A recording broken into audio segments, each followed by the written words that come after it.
it's fascinating, right? Day one, literally ridden about, I'd say, close to 3/4 across the UK, and now I will spend like 20-25 days going back.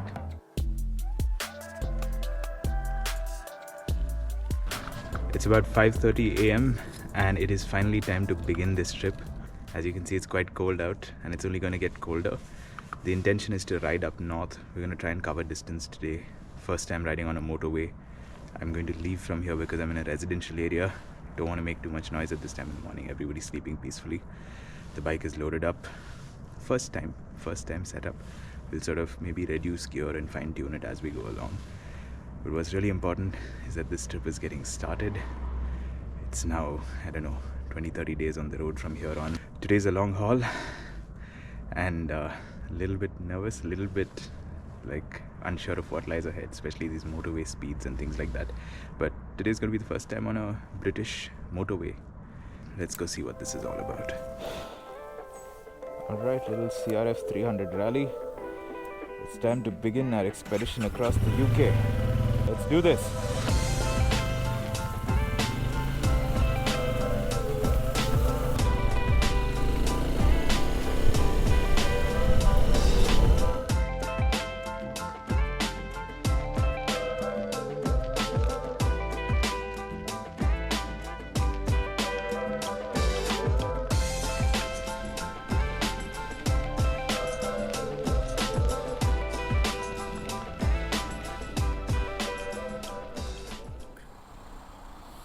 Remember when I bravely spoke about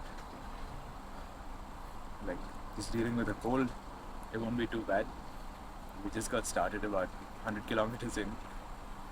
Rode straight into thick fog. Of course, it was really early in the morning.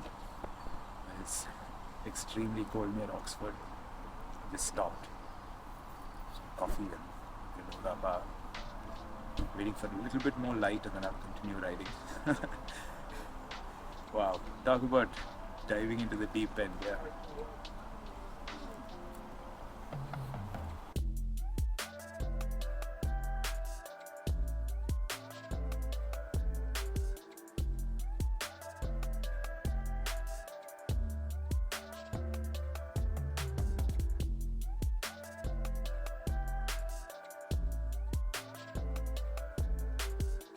All right, fueled up.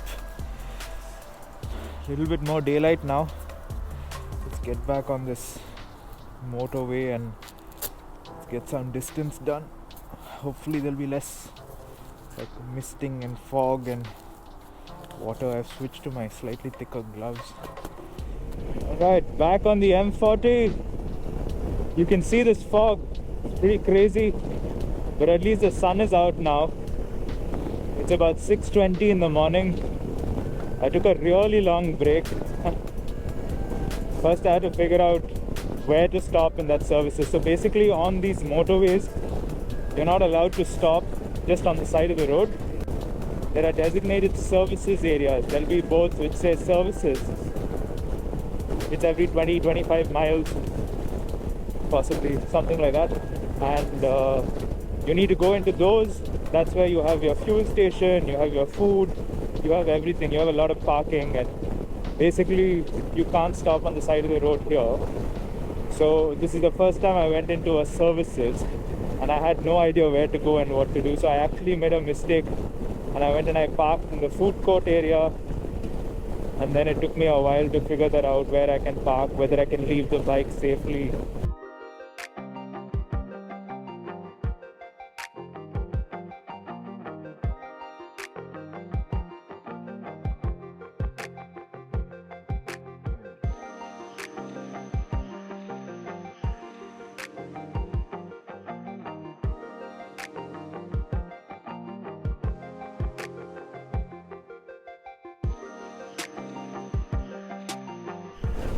Riding through the Lake District. We'll come back and do something more immersive over here, but right now just crossing the Lake District and this landscape is just phenomenal, man. Look at that. Wow. Blue skies. Enjoy it while it lasts.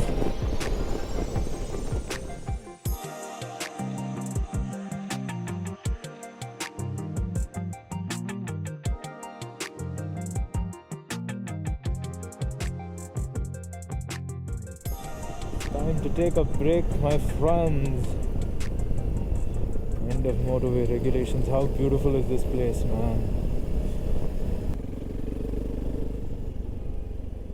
Oh, this is lovely. Just need to find a spot for the motorcycle. Here we go.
It's a Shell petrol pump behind me.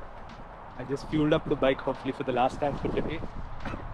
Almost 40 pounds of fuel to come here, which is almost 3,500 rupees, I guess. Yeah, I don't really know what the mileage this is giving. I mean, it's about 89 miles per gallon, but you buy fuel in liters. You have to do a conversion and figure it out. That's what it says. Anyway, the more important thing is that we survived the motorway. We survived the first day of riding here. Crucial lesson that I learned: if any of you are ever coming and riding in the UK and you plan to start on the motorway, don't do it early in the morning. It's fascinating, right? Day one, literally ridden about, I'd say, close to 3/4 across the UK, and now I will spend like 20-25 days going back. But it's just fascinating, right? Different types of travel, different priorities, and how that just changes everything. Riding on the motorway, it's something else, and credit where it's due. It's amazing how lane discipline works.